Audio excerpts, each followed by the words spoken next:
Aenig by Kaylee. Chapter 28. Aisha floated around Med in a trance. With pressure stepping up the way she had, the doc had been allowed to put all her effort into finding out exactly what was going on with Kale. If he would be alright, or if he was going to pose a threat, was still up for debate. Damien had stayed with her, insisted that she take power naps and keep hydrated.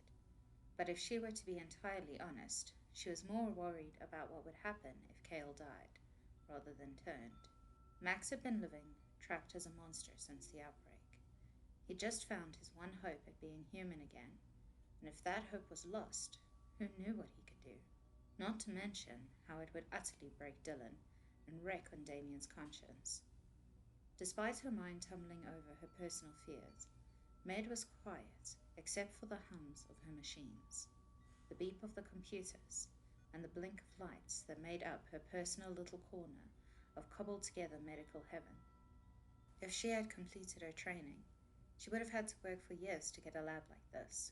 But, situation being what it was, the foragers were always up for the challenge of finding things that didn't include SIBA cells, food, or any of the other generic things the city needed to keep going. Thrisha had been the one to suggest a shopping list. Their raid on a hospital a few years back had been nothing short of a wet dream. Now she cursed the damn things.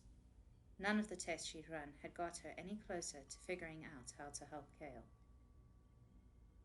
"It's good that he's having episodes of lucidity," she said, mainly to subdue the growing tension she'd infused into the room. "It means he's not likely to transform."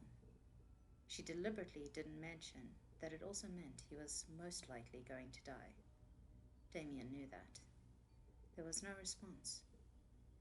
Dylan had moved some of the surviving screens from the war room into Med for her to see the results.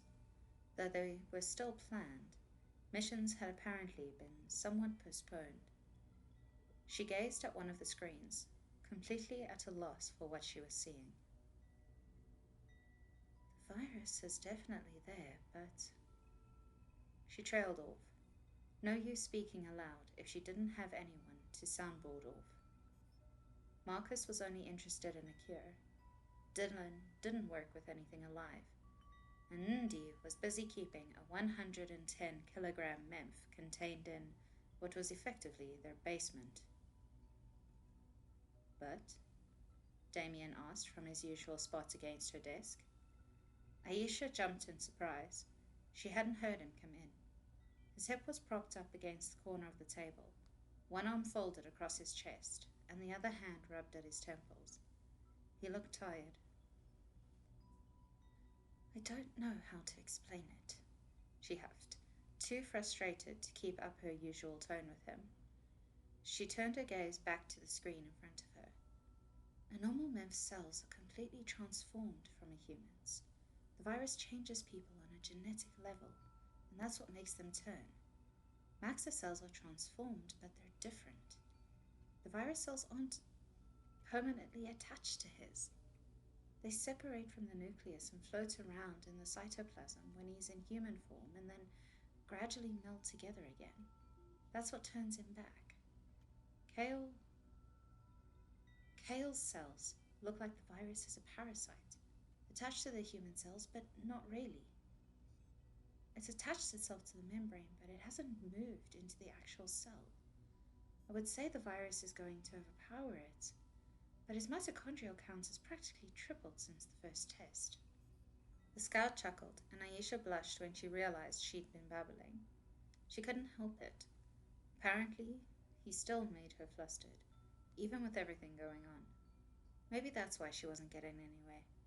He'd been quietly hanging around, awaiting for answers she didn't have. She should send him away, but she would be lying if she said she didn't enjoy the feel of his eyes on her as she worked. "I have no idea what you just said," the scout chuckled quietly. It was kind of cute, and kind of annoying, that Damien didn't understand basic anatomy. Aisha often had to remind herself that he had been an army brat, and hadn't had the usual school experience. It was sweet, however, that he was willing to stick around and listen, even if what she was saying sounded like Greek to him. One thing she couldn't figure out, though, was this insistence everyone seemed to have that they were completely in love with one another. Even if it was true from her side, Damien had never shown any interest in taking their friendship further. Gogo had cornered her a few months ago and pushed a small bottle into her hand, saying it was a love potion she'd made. Aisha had thrown it away. The old medicine woman was a hippie at heart, and who knows what she'd put in it. The only thing safe to drink from her hands was the liquor she sometimes made with Trix. The alcohol was so strong, it killed just about anything else. Aisha would know. She used it as antiseptic in her clinic. She had tried to figure out what was in it, but Marcus had borrowed her mass spectrometer last year, and it had never worked again. The woman rubbed her temples and closed her eyes against the glow of the screens. It was never a good idea to let her mind wander when she was running low on REM. Maish had told her once that she got mischievous when sleep deprived. Maybe she just needed a little stress relief. I'm going to run more tests, she hummed, even though she had no idea what else to try. She slunk over to where Damien sat and waited for the man to move. He didn't. I just need a test tube. She deliberately grazed the scout's hip as she reached for the little glass bottle. His breath hitched, but he still didn't move to make room for her. Aisha put the vial into her machine slowly and pretended that she was oblivious to how Damien's breath tickled her shoulder. The man breathed deeply, as though to say something, when she pulled away and shifted over to her computer to type in search parameters. Simple things she knew wouldn't yield any results worth knowing, but she still hadn't tested them yet. She had to resist the urge to skip over to the screens, but she had become very aware of how much sway had settled in her hips. She could feel Damien's eyes burning into her back. She would admit that she liked it, but only to herself. She tapped the screens and turned back and deliberately kept her smile in check when she stepped into the soldier's personal space again. I need to start the machine, she said slowly, leaning past him again, but she stopped when he caught her wrist and sucked in a breath like he hadn't breathed in eons. Her eyes fluttered up to his, and her heart beat faster when she saw how dark they were. I know what you're doing, he murmured, his mouth barely moving, yet his breath hit her cheek and it made her skin prickle with possibility. Damn, she was seriously sleep-deprived. Really? She asked, forged innocence in her tone. She'd forgotten how nice this game could be. Had it really been so long? Yes, he nodded simply. He saw through her facade completely. Finally, she wasn't exactly trying to be subtle. And I'm too tired to ignore it right now. So, don't, she quipped, and leaned in the last few centimeters to press the start button.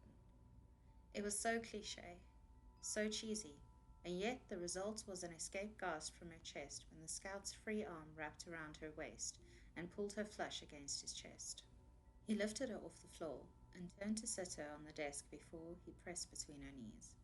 Mind the computers, she squeaked when the machine bumped her back. Screw the computers, he hissed and tilted her chin up to claim her lips. If Damien was surprised that she gave as good as she got, he didn't show it.